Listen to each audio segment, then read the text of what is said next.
for 10 minutes and get people involved, Yeah, that's cool. Yeah. All right, so we're live. Okay. Yeah, no, I'm sorry I actually missed the celebrations over there on the 5th. Oh yeah. Oh, I don't usually do anything. I don't need to do anything. It's like the 4th of July in America. You don't actually need to go anywhere. You can watch the fireworks from your house because sure. so many go off. Do they draw lots to see who's actually going to light the effigy on fire as you're carrying it down the street, or They do don't you just... actually set it on fire when it's down the street. Oh, they don't. I thought it was on fire. They put it on fire later on or something. Yeah, they make a big effigy of Guy Fawkes and they put it on top of the big bonfire. Oh, and then I see. Burns with the rest of the bonfire.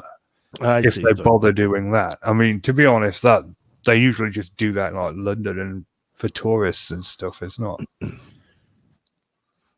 a big thing everywhere, huh? No, it's like Labor Day in America. It's there. It exists. People go out, get drunk, People can't, can sort of remember why they do it, but not really. Oh, you mean like the running of the bulls? Yes, exactly. That would be a perfect description. Except you can get hurt if you're not careful. You don't really know why you're doing it. Right. You're just there. You're part of the scene, man. Yeah, exactly. Yeah, you got that effigy. You got them up there on that pole, and you're marching them down the old street and getting ready for that weenie roast, just like Labor Day. You guys do the marshmallow and weenie thing when you have the bonfire? No, usually the big bonfires are taped off and you're not allowed within 100 feet of them. Well, it's probably pretty damn hot anyway, right? Yeah, I mean, it's still... You get the warmth of it, but not like enough to toast marshmallows or weenie. It's kind of boring. Like, from my point of view, as someone that's lived in America and been to a 4th of July celebration, our November 5th celebrations are kind of tame and boring, if I'm honest. Well, I mean, it's not as bad as us doing Halloween. Don't get me wrong. I'd just soon as us bother not doing Halloween. Oh, here, Halloween's a big deal here. Oh, I know. The first year I lived in America, I went trick-or-treating. I was in my 20s. I was like, well, sod this. I'm getting in on this. Had my wife at the time dress me up like a woman, do my makeup. And I made a killing, let me tell you. They just gave me candy. It was like one of the funnest nights of my life. And over here, it's just really, really dull and boring again. I'm just like, let's just... Well, they rent someone's cottage and they all gather around a big bowl full of apples and you bob for apples or something, or not even that. Not even that. Not even that. Look, if you're lucky, you'll get like 5 or 6 kids in costumes wandering around, knocking your door, and you don't even know if you're allowed to give them anything in this political climate. Oh, that's a shame. Well, it's just like here when somebody put out a warning about, watch out for drugs in your candy. And the first thing I thought of, there's no drugs in the candy. Drugs cost too much. Who's got money to be giving away drugs and candy? I wish I was that rich. I mean, that's the kind of prank I'd pull if I was rich, but I'm not rich, so I won't do it. Yeah, well, it's those pranks are actually, they're really overblown. People are handing out candy. That's all there's to it. Yeah, I mean, like that one where there's razor blades in the apple, and it happened like one time, and it was to a family member as a joke. As a joke, right? And so there was one guy that handed us an apple. I remember because he didn't have any candy or nothing. We knocked on his door. It was some hippie dude, right? He says, "Oh, I have an apple here. You want an apple? Yeah, I'll take an apple. Sure, why not? Here's an apple. Here's an apple for you too." And we'd go home, and Mom takes the apple and she cuts it in half and then cuts it in quarters just to make sure, But I mean, that story's been around a long time, a long, long time. It's an urban myth, isn't it? It is, and it keeps growing year after year. Gotta love urban myths. They're like the best thing in the world. That's another thing that you can't remember where it came from, but you do it anyway. Yeah, but you got to hand it to urban myths. They really do keep life interesting at times. Yeah, you're sitting around a card table. Hey, how about that haunted stairway in Los Angeles? Is that an urban myth or what? And people start arguing about the stairway, the ghost stairway, and shit like that, or the moon landing. Because we all know it's fake, right? We all know the moon landing's fake. Oh yeah, it was all done in a studio in Nevada. It's all done CGI. The government had CGI for 200 years. The Skunk Works. The Skunk Works came up with CGI. They just, kept it a secret. In Area 51. They did it. That's all it took. And they actually used some of the original moon landing footage that was CGI in Apollo 13, the movie. Yeah. Well, no. Apollo 13 was so realistic. They used. Yeah. Yeah. That's why it's so realistic. Yeah. That is a good film, though. Yeah, it really was. I mean, that's the kind of thing that makes me glad that I never did anything like death-defying with my life. Can you imagine getting up there, training your whole life, and then it's the worst-case scenario? Everything you've been dreading, and you're just like, I'm sure there was a few things going through their mind as soon as they saw something blowing out of the back of their freaking capsule, and like, it's like, and it's like so out of touch. It's like, Houston, we have a problem. Well, I imagine they're trained to be. We're stuck out here. We're stuck out here, thousands of miles from the Earth. Zero gravity orbit, and we're like, we're gonna die. We're just gonna die. We're kind of fucked, Houston. Not gonna lie. We're live. Oh crap!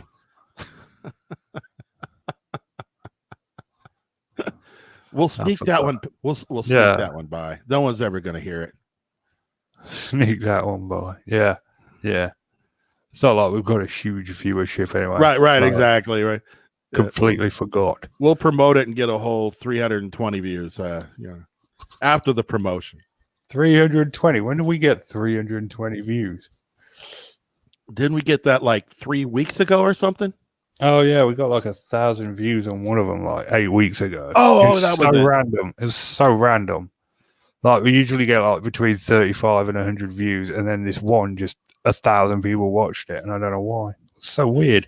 It's one of those forks in the road things we were talking about earlier. History changes at the drop of a hat. Butterfly lands on a bush, 1,000 miles away, and a baby's born in Oklahoma. I mean, it's. I'm not sure that's how that goes, if I'm being honest, but I get the sense of what you're trying to say.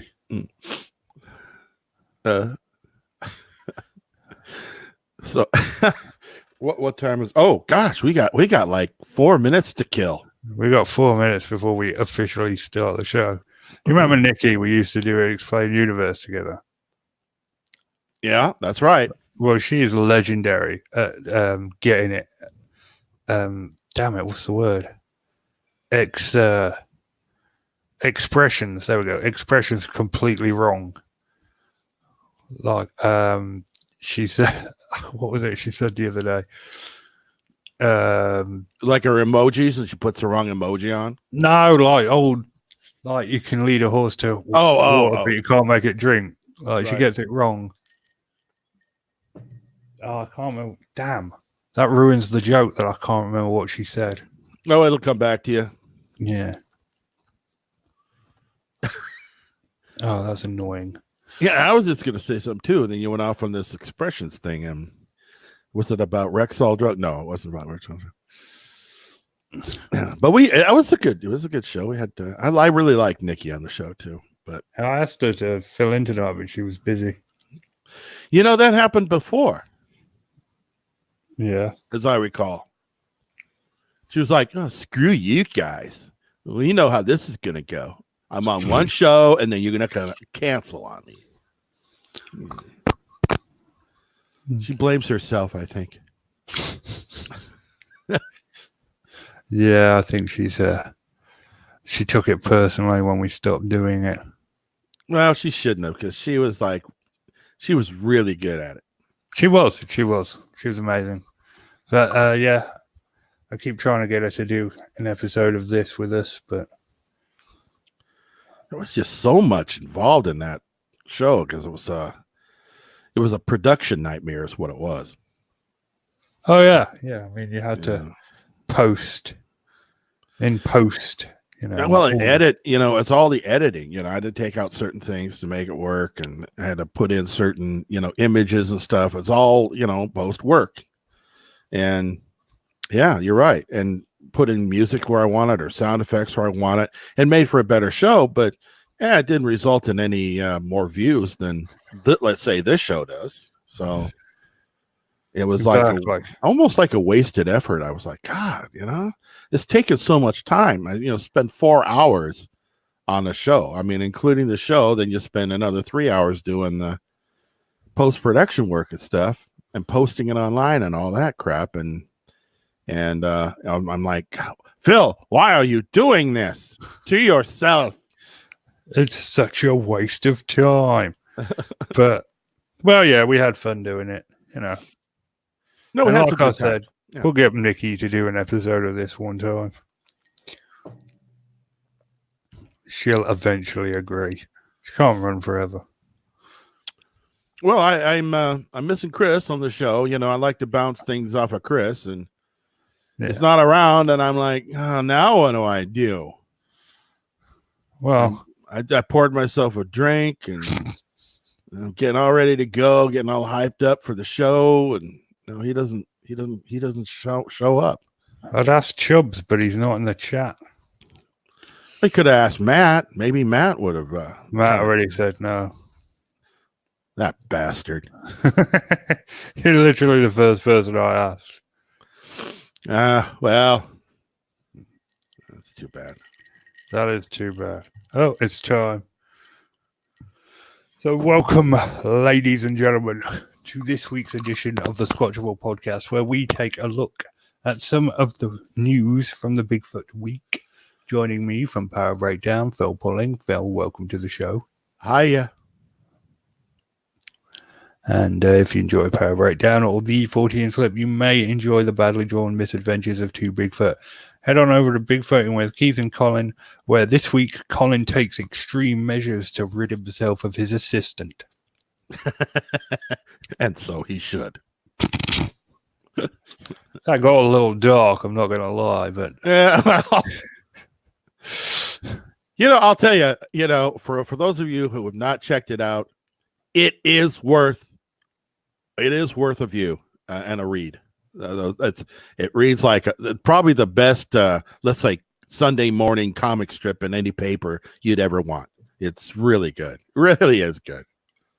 And you get involved. You get involved with the characters. And Richard has a way, I don't know how he does this, to actually become these different characters and develop them. I mean, it's almost as if multiple personalities or something. It's amazing stuff. I appreciate that, Phil. Thank you very much. Oh, you're quite welcome. So without further ado, I am your host, Richard Allen, and let's just get on with it. Our first story comes from you, Phil. It's a 2-minute, 30-second video, Bigfoot in Finland. You were very amused by this. We just just thinking about it.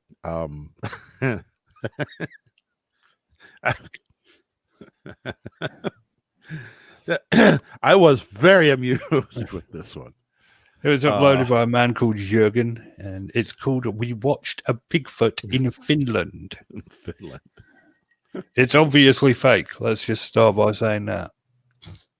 But I had to post it because, as I say, how often do you see a Bigfoot video from Finland?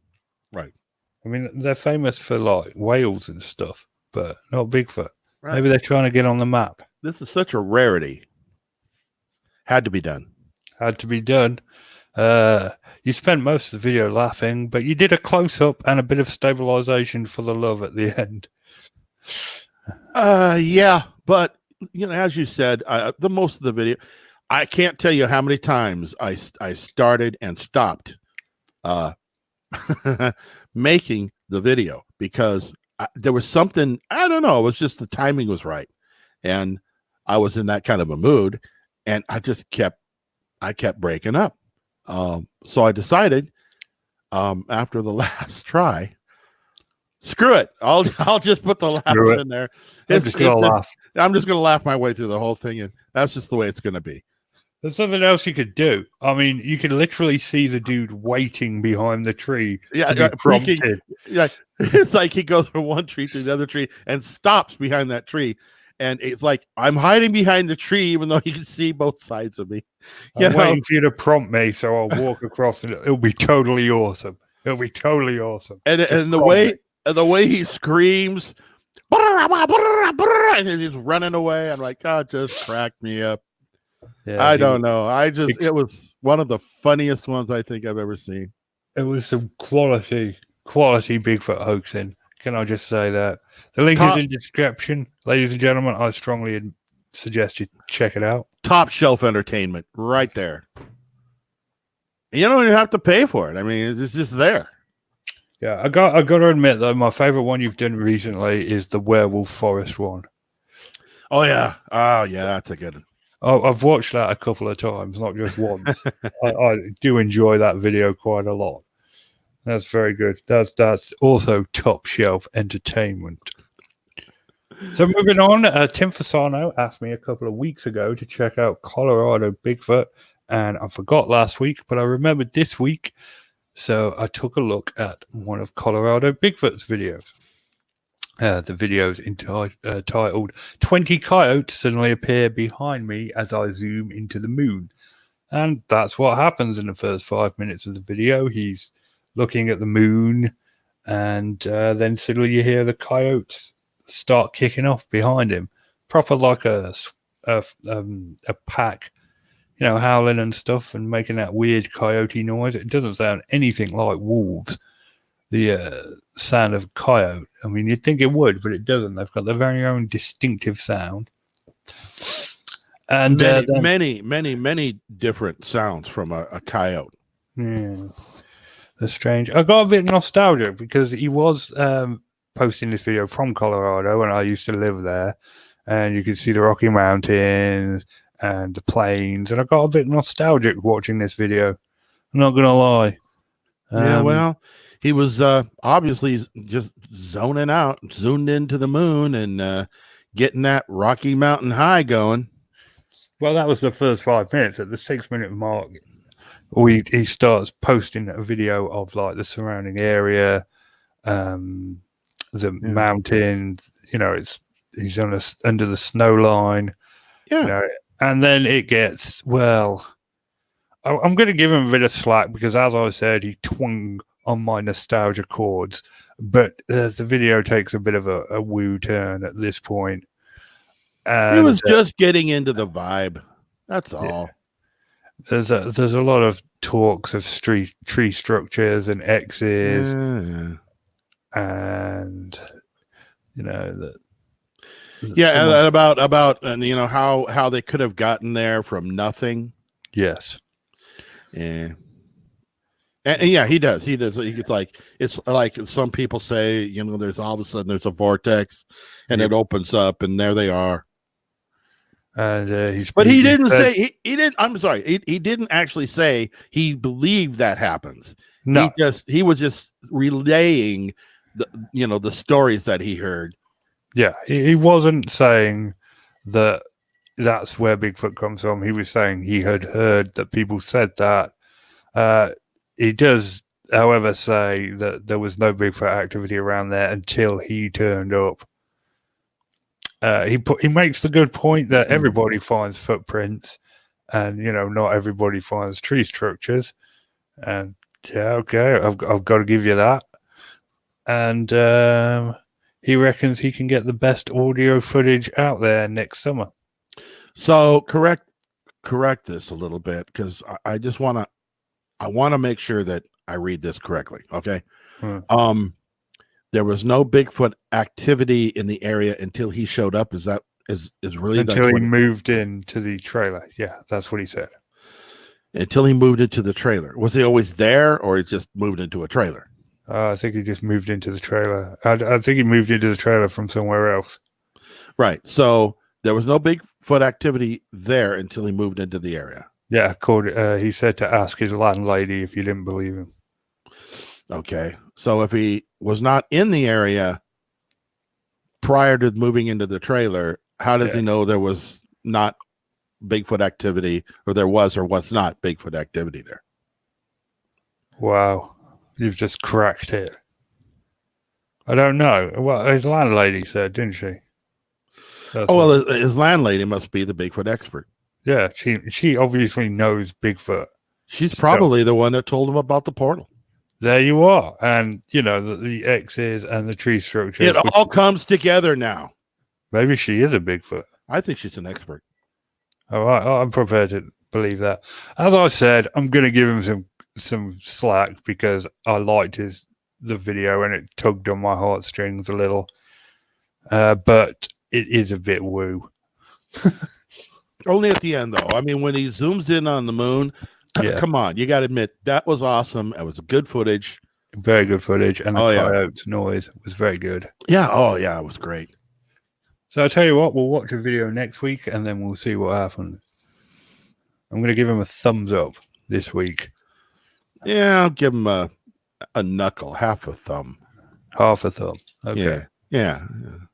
That's fair. Next video comes from Timber Giant Bigfoot. It's a 2-minute video to thank his viewers for their support, contributors he calls them.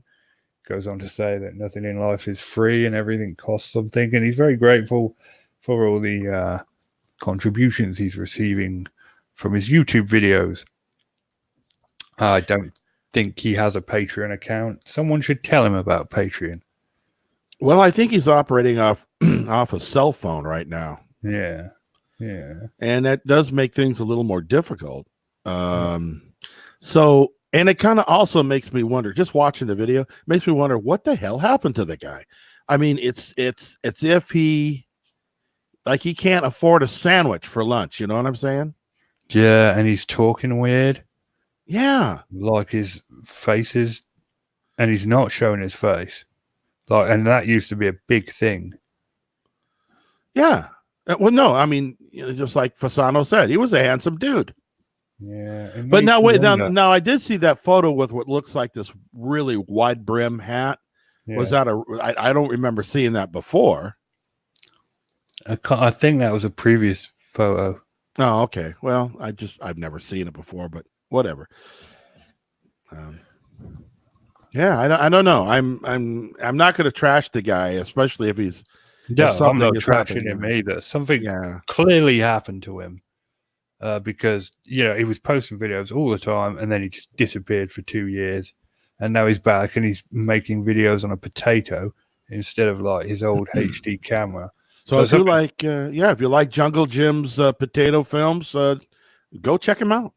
Something's clearly happened to him, and we're not going to mock him for that. Not for that, but I still call him Jungle Jim because hey, he's Jungle Jim. I mean, when he inevitably posts his next Bigfoot hoax, we'll mock him for that, but we're not gonna. No, I'm not gonna mock him for that. I'll just mock the video. I don't trash people. I trash videos. If the person comes along with it, hey, that's just the way it goes. And this next video was sent by a viewer who told me to give How to Hunt a second chance. And they sent me a 5-minute video that had absolutely nothing to do with Bigfoot whatsoever. It was How to Hunt was standing on a mount. Well, what? It looked dodgy. It looked like a green screen to me. I don't know. No. He was out there. He was out there. Yeah, he had a tripod or something, and he'd step back and he'd just edit later. Ah, fair enough. It just looked weird. I don't know. Maybe it was the camera, and it was about filming mountain goats and selective hunting, and he picked out a book that he's let. And he's a responsible hunter. To be fair, it seems like he's an ethical, responsible hunter. Yeah, I got that impression as well. So maybe I have misjudged him. That video I did review did irk me, but you know what? I'll give him a second chance, and I will find a proper Bigfoot video and look that for next week. So it irked you because there was no Bigfoot? No, the one from like 3 weeks ago, where he sat down and said he was going to do a sighting report, and the video was like 10 minutes long, and the sighting report was like a minute of that video, and then he just went on this long, pointless rant for 9 minutes. Well, just looking at this last video, I haven't seen the one you're talking about, but this last video, it's obvious that he has his own agenda here in regards to nature, wildlife, filming, and or hunting. And the way that he tracked these mountain goats from this upper level down into this gully, and then finally got into the gully, which probably took hours to actually get the one buck that was up there on the ridge. Yeah. I mean, I got to hand it to the guy. He's definitely an outdoorsman. He knows what he's doing thing. He knows what he's doing filming. Yeah. And he knows what he's doing hunting. He had talked about these two deers and he had been following, I guess, for 4 years, waiting for them to become mature enough to be huntable. I mean, that's some stuff right there, That's patience. Yeah, he's not just your average, off the cup, shoot him, get him and drag him type of hunter. This guy is very conscientious about why and what he does. And I just get that idea that he's a responsible person. And I mean, if he pissed you off, then I don't think that was probably his intent. I'm just saying. He pissed us both off. You agreed with everything I said. You said you didn't like the video either. No, I said show. I didn't see, what? We talked about it on this show. The last time? The last video? No, not the last video. There was another video from him about Bigfoot. A sighting report. That one. There you go. Okay. Well, there's two different people. He's Jekyll and Hyde. Yeah, I agree with everything you said. I'm not a deer hunter. I hunt rabbits, so it's a completely different technique. But yeah, he seemed like a really responsible hunter to me. I don't have a problem with his hunting techniques or anything like that. Or his outdoor photography. I will definitely give his next Bigfoot video a look-see to see, and maybe I just got it wrong. Maybe it was a snap judgment based on one video. Yeah, it's probably what it was. We just kind of had a knee-jerk reaction because we were expecting something fantastic. Yeah. And, of course, we did not get some guy in a blanket walking across a road. So that's what I've come to expect from my Bigfoot videos, though, Phil. And he let us down. You want to hook us? You put someone in a blanket, have them hide behind a tree, and wait to be prompted to walk across a path in Finland. That's how you get us hooked. The country where I quite want to be. The mountains so lofty. That's us. The treetops so tall. Finland, Finland, Finland. Finland has it all. And our final story was going to be about Tim Fasano, but you know what? I'm done. Well, what? Why? I am done with Tim Fasano. What? Oh, because of his last one about the patriotic music and talking about our soldiers dying for our country? No, that one was filmed in 2013, which is the problem. The video we were going to use was posted on Monday, I believe it. And I was like, oh, good. He's posted one on Monday. I'll grab that.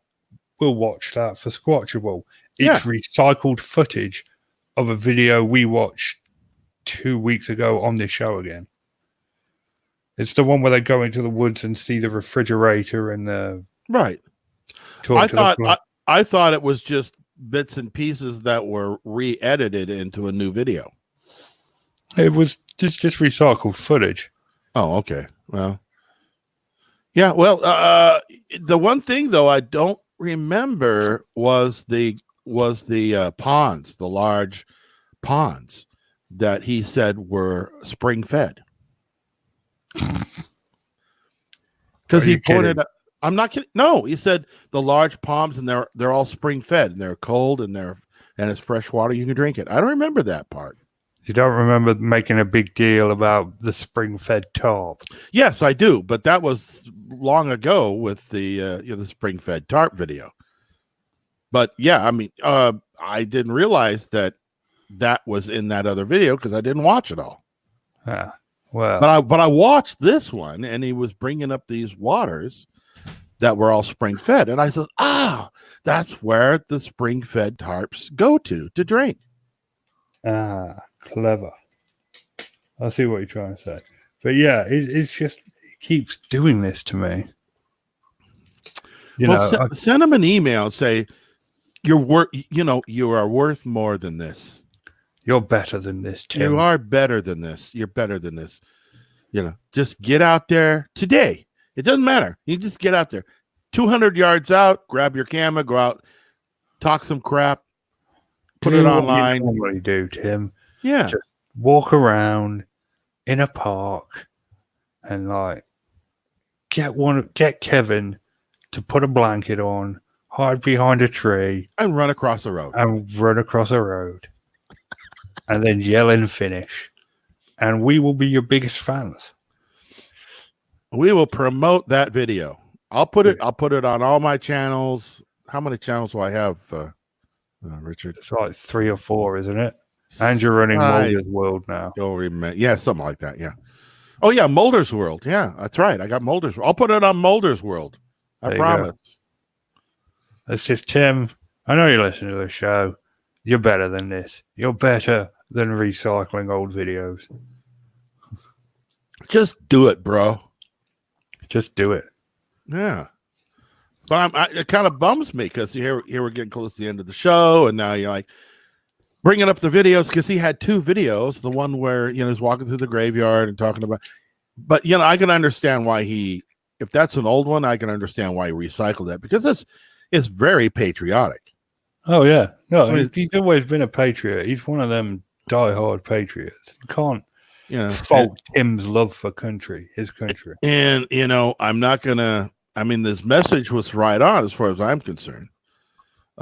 He towards the end he gets a little political, but prior to that, his message was right on.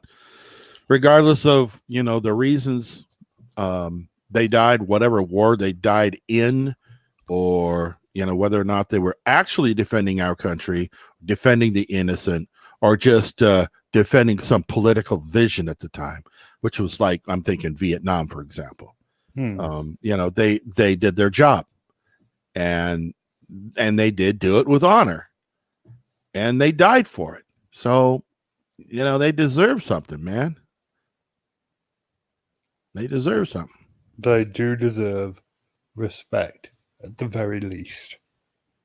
Good people and patriots, and definitely, as you say, deserve something. Now, what do you think about I sent you that theme to John Adams. Oh yeah, there's a kind of the stuff is moving music. It's not something you can jam to. Well, no, it's meant as a it's a theme. It's not. Yeah. Yeah, but I was like, I really got off on it. It's just. Yeah, if you haven't watched the miniseries John Adams, you got to see it. It is awesome. I haven't seen the series yet.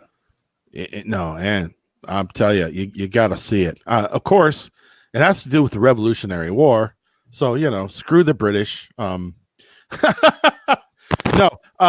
The interesting thing is, at the beginning of the miniseries, it actually shows an event at Yorktown that happened between a small group of British soldiers and citizens, and the citizens were like not rioting, but they were yelling and screaming at the soldiers who were standing guard, and they were trying to get them to relax and get back and whatever. And all of a sudden, the shot ran out, and the British opened fire on the citizens. And this was a big deal in American history, and of course, obviously, a big deal at the time. Yeah. And unbeknownst to a lot of people who don't know American history, John Adams, our second president, defended the British soldiers in court and got them cleared of the charge of murder. Wow. You got to see the series, man. I'm just saying. So what happened that made him go from one extreme to the other? It sounds like he was a royalist, and then he went to an. No, he was. It wasn't. No, it wasn't an extreme. It was. Well, you got to watch. You really do. If you really want the insight as to what drove the rebels to do what they did, and what drove King George to do what he did, I think that it's well worth a watch. I'm well aware of what drove King George. He was mental. It was nuts. Yes. He was the product of centuries of inbreeding. That's what. Well, no. That's what they say. He had very, very good cognitive moments that were decisive, and he wasn't all completely Looney Tunes. Okay.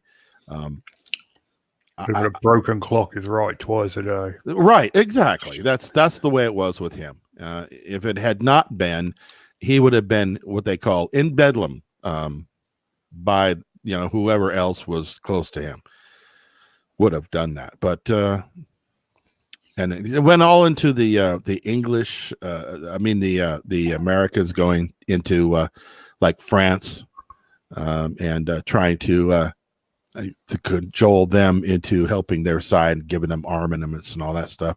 And of course, the French hated the English at that point. I think they still do, don't they? Oh yeah, historically. Oh, so yeah. We hate the French. We fight wars against them. Mm-hmm. That's why I don't trust Canada. Well, yeah, you got those Frenchies up in there. Exactly. Yeah, and they refuse to speak English. What does that tell you? Not even normal French people, French Canadians, incredibly polite French. Don't fall for it at all. Can't trust them. Anyway, that we I know that we went off on another tangent or whatever, starting with Fasano and his latest video, which I thought was good. I think he deserves some credit. I think people need to go see Tim Fasano's little tribute to our fallen. The link is in the description, as always. You got any new breakdowns coming out this week? They're coming at me so fast and furious, I cannot figure out which one in the heck I'm going to do. A lot of them, honest to God, a lot of them are just so stupid. You're talking about the Bigfoot in a costume going across the road. There's another one out there. It's from British Columbia, and this guy is obviously it's a guy, probably a small woman, I don't know, in this baggy costume trotting across the road. I'm like, why are you doing this to me? That's incredible. That's incredible that the hoaxes are just getting worse. But miserable to me. Just look at it like this, Phil. Every one of these videos has the potential to be your next viral video. There's no such thing as a viral video these days, by the way. Oh. Yeah, I believe that totally. And I blame YouTube, and I blame Google, and I blame Facebook, and I blame Tim Fasano, and I blame you, and I blame Chris, and I blame everyone else. I blame everybody but me. That seems like fair.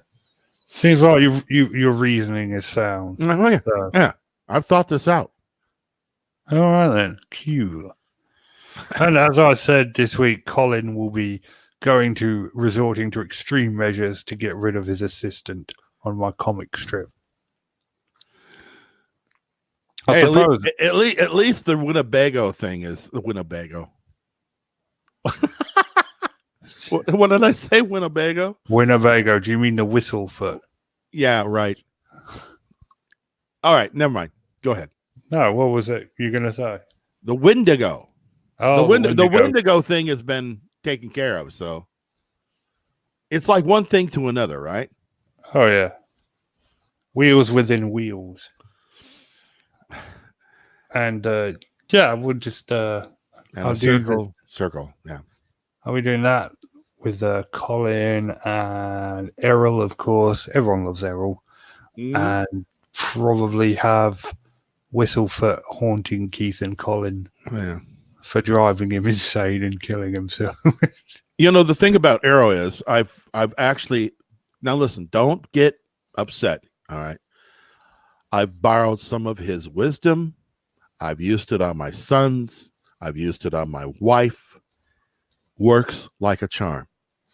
You want to be careful, Phil, messing around with Errol's wisdom. It's not meant for mortals. I'm just trying to do it piecemeal, a little bit at a time, just to get him acclimated to it. But hey, it's there. It's there. If you didn't want it out there, you wouldn't have put it out there. Exactly. I'm using it. I'm sorry. I'm using it. All right, fair enough. Well, if it's your conscience, and if you can live with it, that's fine. Okay, good enough. All right, so that'll wrap us up for this week. We will return next week, despite the hopes of many. Richard Allen, he's Phil Pulling saying good night. Love you guys. Love you.